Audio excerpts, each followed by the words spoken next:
Hi there, Stu H again, Stu H on the Facebook group. I'm back today to talk to you about more BrewDevil related stuff. This is probably not a surprise. I did discover the username I'm using actually on the Homebrew forums is actually Litmus, not Hardboil. I'm using Hardboil somewhere else, so I'm going to have to do some kind of massive rewind on that. Not that it probably matters, but I have started to collate these videos and some of my smaller things I've written into a blog, and I've chucked that up on a webpage called coldpassion.co.uk. So if you're watching this video, you don't know anything about the series of videos, you can go and kind of find them in order on that webpage and blog with some additional things that I've written. There's not a lot of massive amount of content there, but I'm starting to build it up. Obviously, you're here on YouTube, you can see all the different playlists there.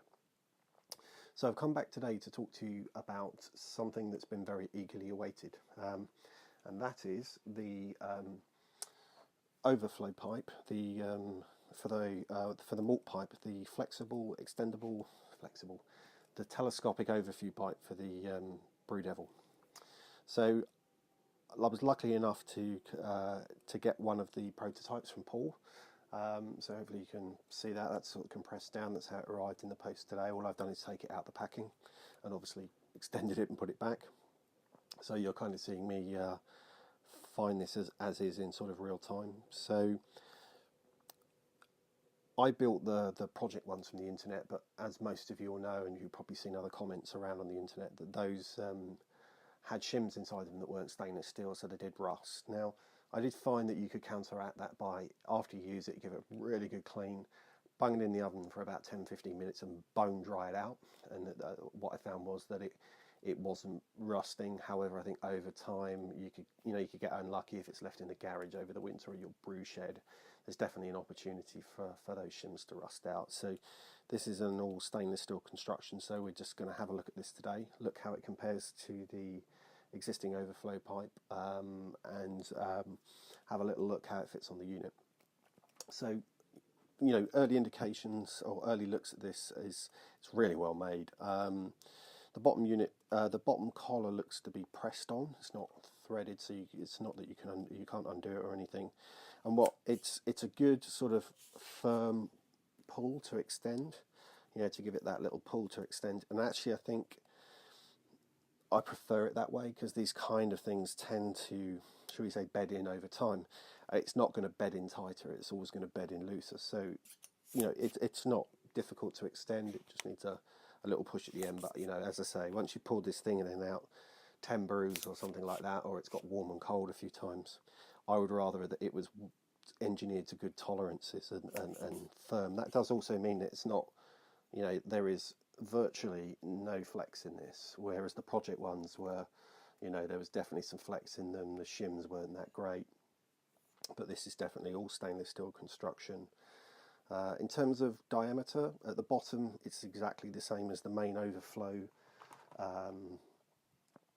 that you got with the unit.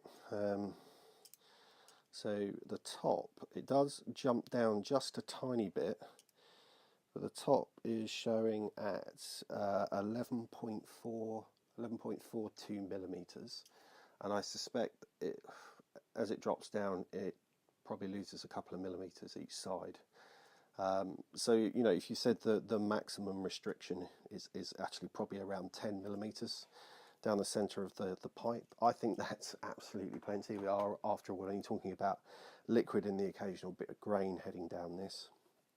So good quality BSP threads on the top. That the top fitting's pressed on as well from the looks of it. You look down the unit inside. If you can see that, you probably can't. But there's no shims in there. It's just a well-engineered sections, and obviously they look like they potentially taper slightly towards the top, so that when it's fully extended, it's tight. But it's still, even if you collapse this thing down to each section to about half, it's still incredibly solid and well made. So it's but this is kind of what I expect from Paul. Paul's got a really great eye for detail, which is why I've bought pots from him in the past, and why I continue to buy from him, because I think you just know that he takes time to think about it. It's not just about getting a cheap product, something bought cheaply and out to market. He really thinks about what effect selling a quality item has on his brand, and what Angel Homebrew, how Angel Homebrew is perceived by his customers. So enough rambling about first looks at the pipe. As I say, really happy with that. Really good news. I think that's great. So let's compare. I mean, first thing everyone's going to be thinking is, okay, how's it compare to the original unit? So let's get that undone. I'm going to take away the bottom screen for the moment. I don't really need that, just to compare the two pipes. So ignoring the bottom collar for the moment, which actually, I'll just show you that the bottom collar, escapee, the bottom collar is actually perfect fit for the replacement unit. Works really well. It's slightly narrow, but hey, that doesn't matter to me. And that makes no impact or issue from my perspective. That's just because the bottom piece of the telescopic pipe obviously is bigger, so that it can retain all the pieces as it goes down. So that's good news. You're not going to have to buy another nut for the bottom of it. And when you take these two things side by side and pop them on, actually I should really remove the top one, the top overflow collar, because that's an unfair advantage. But what we've got here is, I reckon, what have we got on here? We've got probably, if my tape measure wasn't so bad at the end, I'd say we've got an additional centimetre there. So not only does the unit it extends an additional centimetre, that's good. So now let's just compare it to the shorter section. I think we can kind of agree that the long section, it's going to be longer and shorter than the long section. So let's just compare it to this one. So fully collapsed, it's significantly shorter than the smallest pipe, and that's really good news. Seen a lot, so that's about 7 centimetres, just under 7 centimetres shorter than the smallest overflow pipe. That's really good news, because I do see a lot of questions about small batch brewing in either the 50 litre or the 30 litre. So that's really going to help you get the right setup for those small batches. One of the main concerns I've got about small batches, and just generally with the overflow setup and how it is when you've got a limited amount of liquid in there, and you're doing a sparge style mash, that if you get some kind of starving going on and you starve out the bottom of the unit, and the pump pumps it dry for some reason, bad luck, you walk away for 5 minutes, the overflow pipe's too high or something, and because your grain bed's short, the overflow section you're using is a lot longer, and you end up with all the liquid on top, you could damage the element. So from my perspective, this is really good news, because whatever height grain bed you are down to, let's say about 11 centimetres. I mean, you could probably get it lower than that. In fact, of course, you can go all the way to the bottom. But if you're going to fix it on the top of the unit, you've definitely got 11 centimetres there. And I've got some ideas about if your grain bill is greater than 11 centimetres with expansion of the grain, then I have a feeling we can do another setup with the different collars. But yeah, so you could drop the mesh all the way down to the bottom if you were doing a very, very shallow, but at least then, if you get a lot of liquid on top of the grain, you get a stuck mash, it's much sooner going to go down the overflow pipe, rather than take a long time and get a lot of liquid on top of the screen, and take a long time to actually start overflowing liquid if you've been unlucky enough to walk away. So from that perspective, really happy with that. That means this is good enough for this is perfect for the 30 and perfect for the 50. So you've got a kind of single-use item there, which is good. So what I was kind of thinking when I was just looking at this was that if you wanted to, using all the bits that you've got today, you've got the bottom collar there today, which you can obviously put with the screen in the bottom, and then you've got the overflow collar with the sort of half thread, and then obviously because you've got the joining piece, in fact I've got two joining pieces here, haven't I? yes, I've got 2 joining pieces. What you could do, if you wanted to, was to thread one of your joining pieces on. You could then put your top screen on. You can then put your half collar on. And now what you've got is a really nice 1-inch collar above your grain bed, and then you can just extend that, and that's on there. That's not the sort of sliding up and down the malt pipe equation. That's quite nice actually. That's yeah, I really like that. You know, that's a really nice sturdy sort of feel to it. You know, that's properly secured in here. It's not sort of sliding up and down. That's possibly quite a nice way to do it. Obviously, if you're doing the smallest possible grain bill, you may want to get a lot lower, but still that's quite nice. I like that.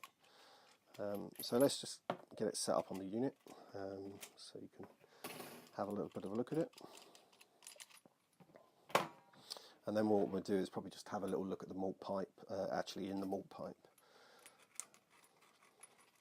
Again, we know that fits because I tested that a moment ago.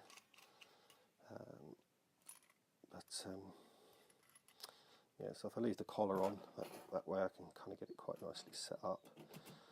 Nothing's flapping around then. Yeah, with the bottom unit in place. Yep, I mean, yeah, perfect. That stands up really nicely compared to the project one. Yeah, like that. Right, let's get the malt pipe. I mean, I guess theoretically, you could use, if you're using a coupling, you could put a coupling on the top, then thread one of these in as well if you wanted to. I'm not quite sure why you'd want to do that, but you could. You've got enough pieces there to assemble that. So I will turn this horrible screeching noise down the video.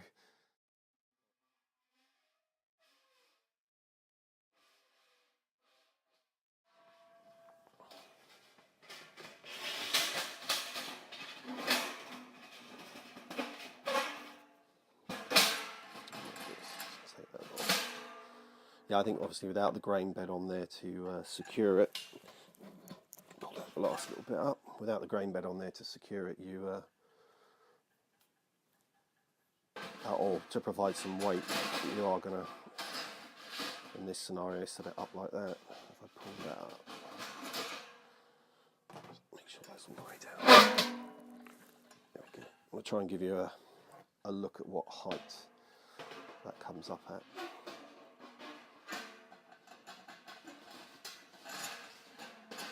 There we go, that's the pipe fully extended there.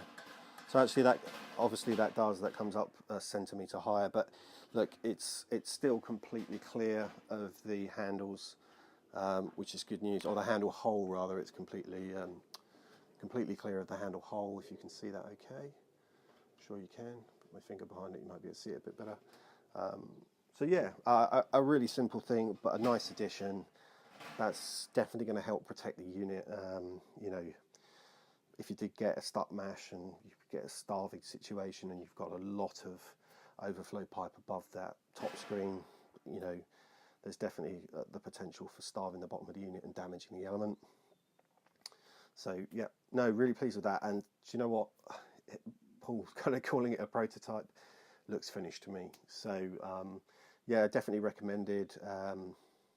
You know, if you've got any questions on it, I will put some measurements, exact measurements height-wise, in the description below, or I can put a screenshot up now. Actually, I might just stick it on the whiteboard, comparing the two, maximum height on both. Yeah, so yeah, really pleased with that. Really good addition. Any questions? Jump on the Facebook group.